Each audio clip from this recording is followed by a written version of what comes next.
The collapse of the Soviet Union in the early 1990s was not just the breakup of a state, it was the failure of an ideology and its end, both internationally and universally.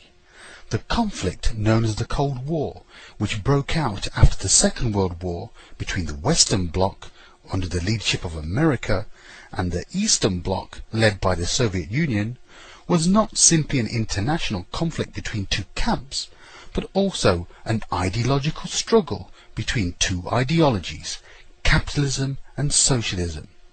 The arena of this conflict was not confined to Europe alone, rather it extended to the whole world, ending with the collapse of the Soviet Union and its fragmentation into many states.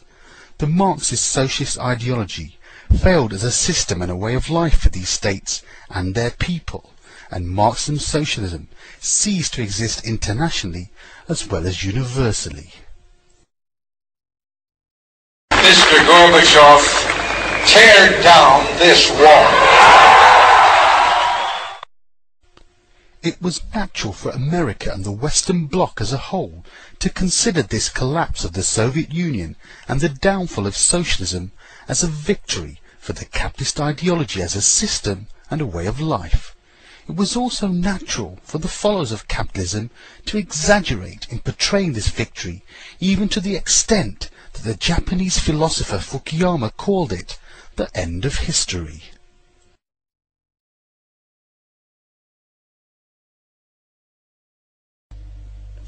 Ideologies do not end by the downfall of the states which embraced them, even if this downfall led to the breakup and fragmentation of the states. Rather, they terminate when their nations and peoples renounce them and embrace other ideologies and start moulding their lives on their basis. This is what happened with Marxism-socialism. All the nations and people which the Eastern camp was composed of abandoned it and turned to capitalism and started to build their lives upon its basis.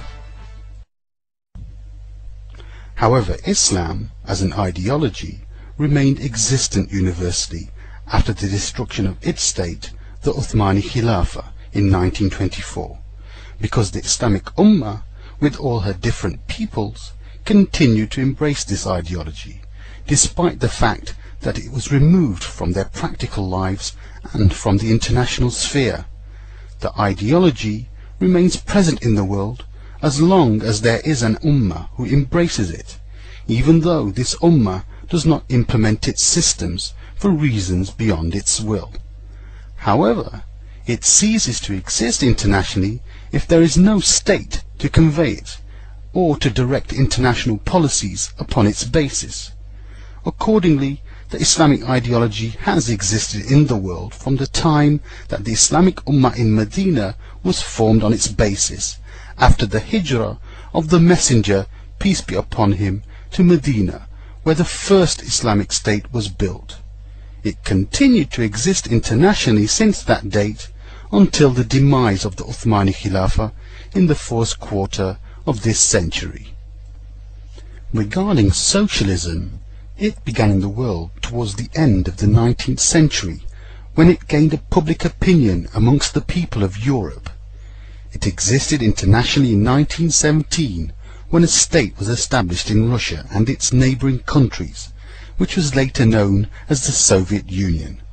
Socialism continued to exist internationally until 1991, when the Soviet Union collapsed and its people abandoned socialism, and consequently Marxism-socialism ended internationally and in the world. With the downfall of socialism, capitalism prevailed alone on the international arena, because there was no longer any state in the world carrying any other ideology able to build international policies upon its basis. In terms of universality, two ideologies remained: Islam and capitalism. With capitalism dominating internationally, a new world order emerged.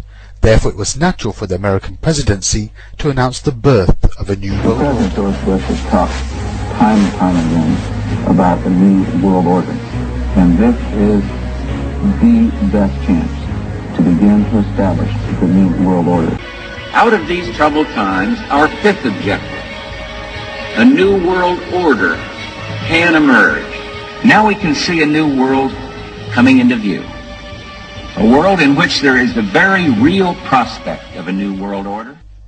America started to spread capitalism from the moment she went out to the world as a colonial state, because colonialism, both in its old or new form, is the method for spreading this ideology.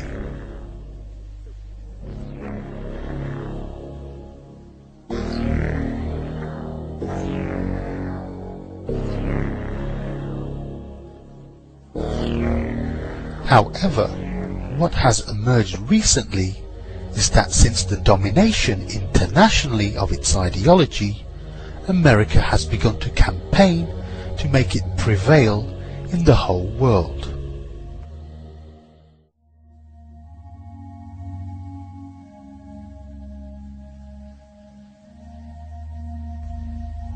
And in the same way that it succeeded with the help of the other capitalist states in making capitalism the foundation of the international relationships and traditions, it now wants it to be the way of life for all the nations and peoples of the globe.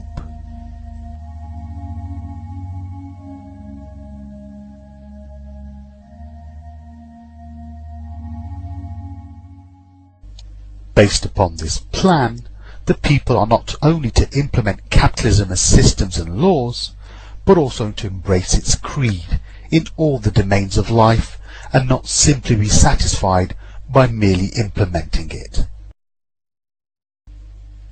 As for the United Nations, which since the 1940s had served only as a forum of speech with no real power, after the collapse of the Soviet Union, now changed to become a vast international organization with international authority, and it became an international tool to reinforce the hegemony of America on one side and consolidate the capitalist traditions on the other.